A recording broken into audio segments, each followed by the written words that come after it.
Hello. My name is Kai, and I am a bit of a rambler. I like to travel, learn, and tell stories. And now I'm gonna ramble on a bit. Side episodes that are just about whatever the heck's going on. Loose ideas in my head. Marbles rolling around the old noggin. First of all, I've talked to a few Guatemalans now, having lived here a couple months, and they must love their summer lovin' here because all three Guatemalans who have told me when their birthday is have been within 2 weeks of each other in late March or early May. I want to ask more Guatemalans, but in organic conversation, the ones who have told me their birthdays all have birthdays right next to each other. So, congrats Guatemala on banding together and conceiving the next generation all at the same time, which coincidentally is also my birth season, so I have quite a consensus building. There's actually one guy who works at the supermarket I go to all the time, and we always talk, and he's the only one I haven't asked that I'm comfortable and close enough because I've talked to him so many times that I can ask. But if he also tells me that his birthday is in late March, early April, then I'm going to assume all Guatemalans are born in late March and early April, like a crop of Guatemalans, and I will not be dissuaded by any further dates told to me, whether on a driver's license or any other formal identification. They're also a surprisingly international community of name bequeathers, because now I've met a Johann and a Ninoshka, German and Russian names, Guatemalans. Happy birthday, Ninoshka and Cynthia, and probably Johann as well. Their parents just liked the sound of an exotic name. Now, if you're an American, that might not sound weird to you because America has such a mix of names everywhere, but it's pretty rare in a more monocultural country to have such obviously foreign names like Johann or Ninoshka. Like in Vietnam, I talked to a lot of people, and I was there for 3 months, and I didn't meet anyone whose name sounded vaguely non-Vietnamese. Same with China. I lived there for years, and I never met anyone with a non-Chinese name that they didn't give themselves as a nickname. These are birth names, Johann and Ninoshka. So shout out to those two for having cool, exotic names. Also, since we're talking about the people that I talk to here, every local who finds out what neighborhood I'm living in Zona 1, Misco, which is like the left neighborhood, the lefternmost neighborhood of Guatemala City, is shocked because if you look it up right now on Google, I'm in Zone 1, Misco, and it's one of the most dangerous, or it's labeled as one of the most dangerous neighborhoods in the city. It does statistically have the highest homicide rate, but kids play outside, like on the street without their parents. People walk to church every day. Everybody is super polite here, and there are cops constantly patrolling the streets.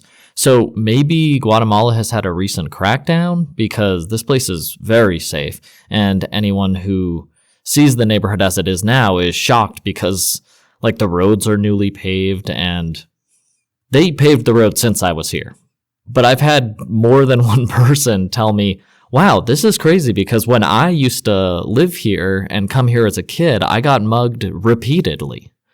So it used to be a dangerous neighborhood, and it's still marked as a dangerous neighborhood on search engines from the outside. But I've been here for a couple months now, and with all the police presence and the general cordiality and kindness of all my neighbors, or I should say the community at large, not to mention how casual everyone is about walking around at night alone. Nobody seems particularly worried.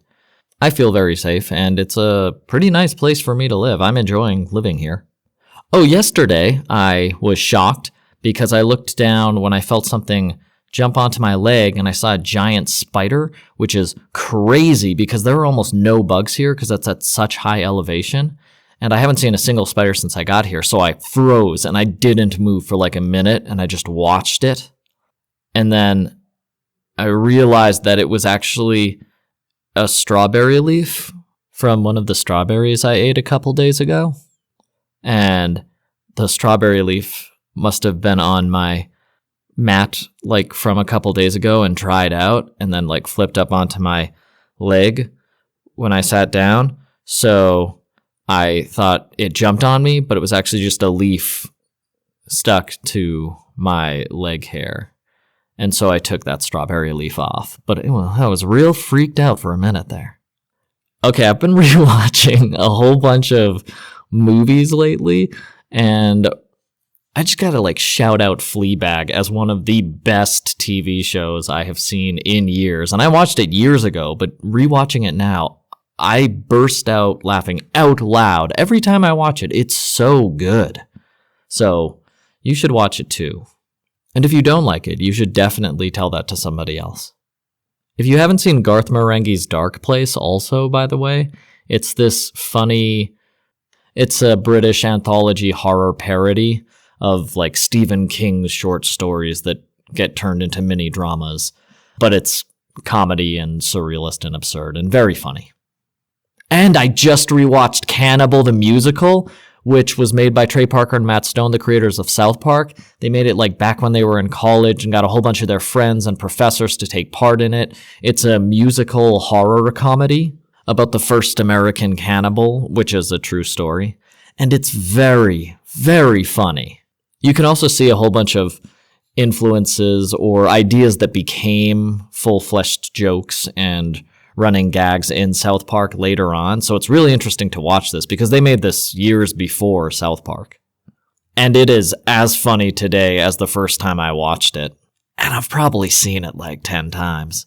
So you should just watch it yourself and have a spadoinkle day. I've been reading books about zombies lately and have been reminded of the idea of the magical zombie recently, which I want to talk about because for some reason in China, all of the other expats, we'd go to dinner and maybe they talked about it with each other occasionally, but regularly they would bring up the scenario of like, hey man, like what if there was like a zombie apocalypse?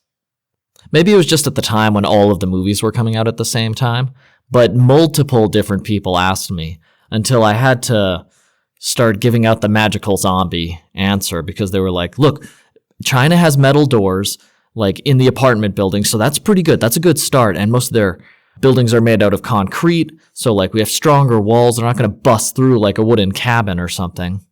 But if there are enough of them, they'll just stay out there indefinitely until they can come in. And eventually, you have to bring up the magical zombie. Zombies don't, like their bones don't turn into adamantium. They don't have unlimited energy. Like the disease rabies, really weird, pretty zombie-like. It takes over your mind, you can't think, you don't want water, you attack others, but your body still must work. And all of these friends that brought up what do we do in a zombie apocalypse? Like, we could hold out for a few days. That's really all you would need. If the zombies were mindless and just trying to eat you, even if they were rage zombies from the 28 Days Later film series, they can pound on that metal door as long as they want. It doesn't matter if there's a crowd of them. Their wrists and hands and arms are going to break before they break through a metal door. When you see a zombie staggering in a movie and it's just bones in the arm, fine, that's a cool effect. But in real life, that would be a magical zombie if it could look like that and still use its arm. It needs the connecting ligaments and tissue. If the muscles aren't holding the bones together, then those bones fall apart. And the ligaments and muscles aren't getting the fuel and oxygen those cells need to operate, which is a significant margin. If you just take away 20% of that by cutting a couple veins, those muscles cannot work anymore. It's like a piston running without any pressure. It's not going to move. It functions on pressure the same way that cells in the human body and our skeleton functions in relation to the other parts of our body. So they can't just not have the stomach and a heart and then keep coming at you until you kill the brain, because their body's connected, and once it's disconnected, it doesn't work anymore. It doesn't function or move anymore. So that's the magical zombie theory. that if you dismember a zombie or that zombie is never fed, it can keep going forever and somehow be stronger or faster than a functioning human body. For most scenarios, fictional scenarios, movies and TV shows we've seen, they are positing that there is a magical zombie, one that does not need energy in its muscles. Its body does not have to connect one part to the other to move. It simply has an aura that moves its zombie body for it. And that tissue decay basically just doesn't happen. So if you are worried about the zombie apocalypse, it's a lot less likely.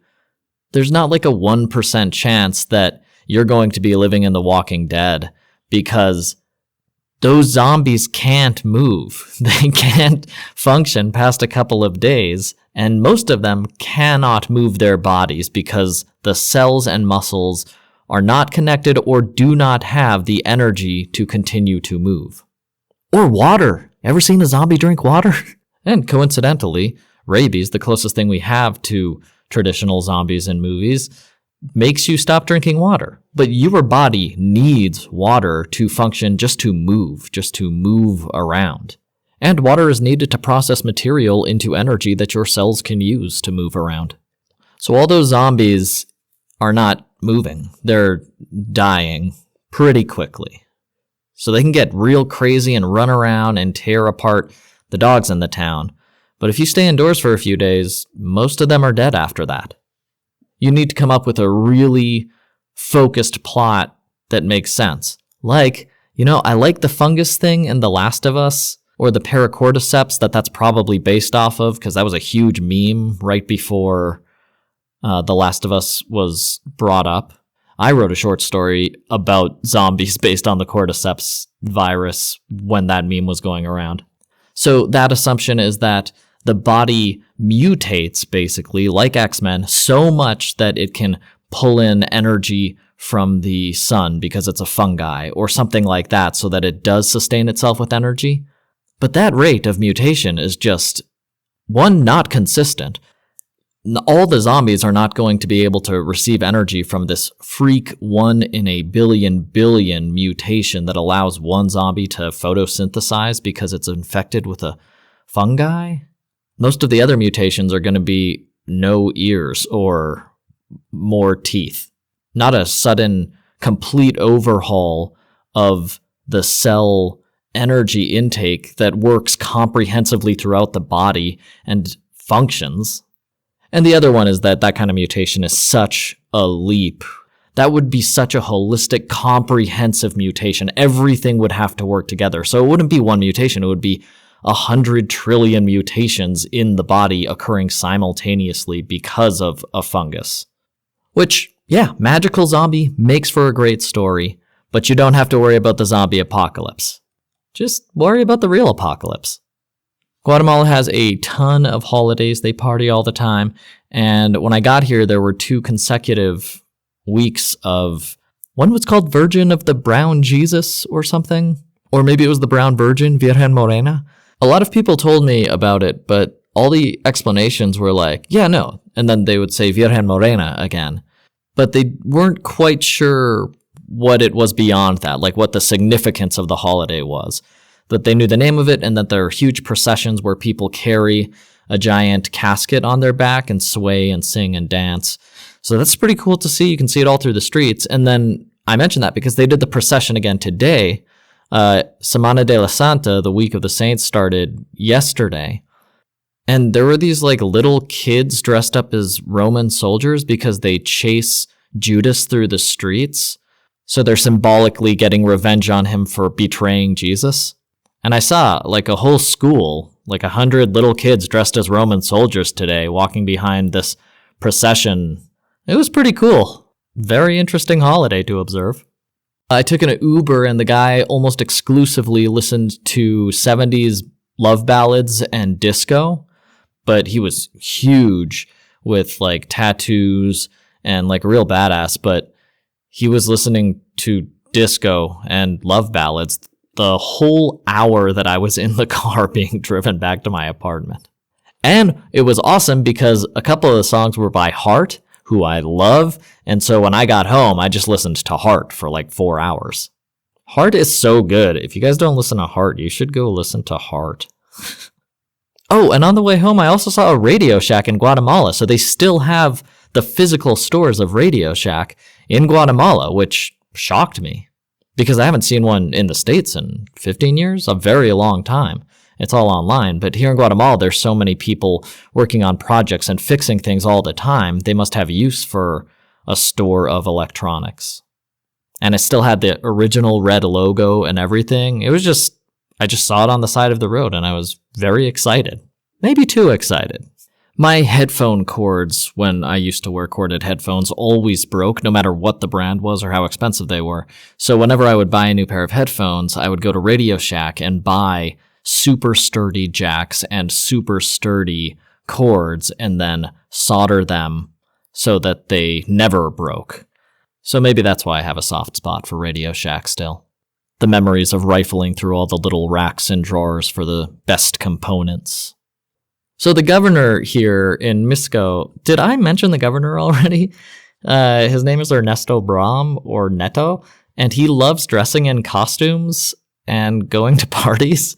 And he styles himself as a gangster, but all of his costumes resemble the YMCA Village people. And it's awesome because he posts all of these photos of his different costumes. But he seems to think he's giving off a very tough vibe. But most of the time, he looks like a village person. He dresses up like a cowboy the most. He also dressed up as Iron Man. I saw a stormtrooper costume, a construction worker costume, which was maybe my favorite because he had a big tool belt, but it looked like he didn't know what any of the tools were for, but he was just standing, looking at a piece of wood, holding a hammer, while other real construction workers stood around him. It was my favorite picture. That picture's pretty great. And then he just released like 30 pictures of this pool party, like a community pool party he went to, where he handed out McDonald's Happy Meals and dressed like a cowboy when he wasn't shooting everybody with a squirt gun. Yeah, he also had a real gun. He had a real gun in a holster, but then he was shooting everybody with a Nerf water gun also. Anyway, it's been a fun week. Lots happening.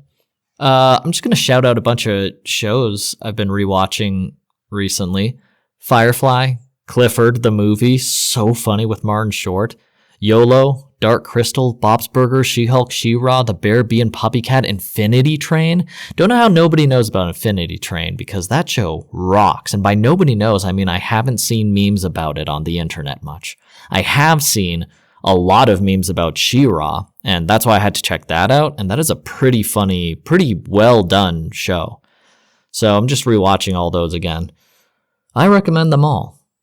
It's been good talking to you. I hope you dress up as a village person too in your spare time, or shoot water guns at your community.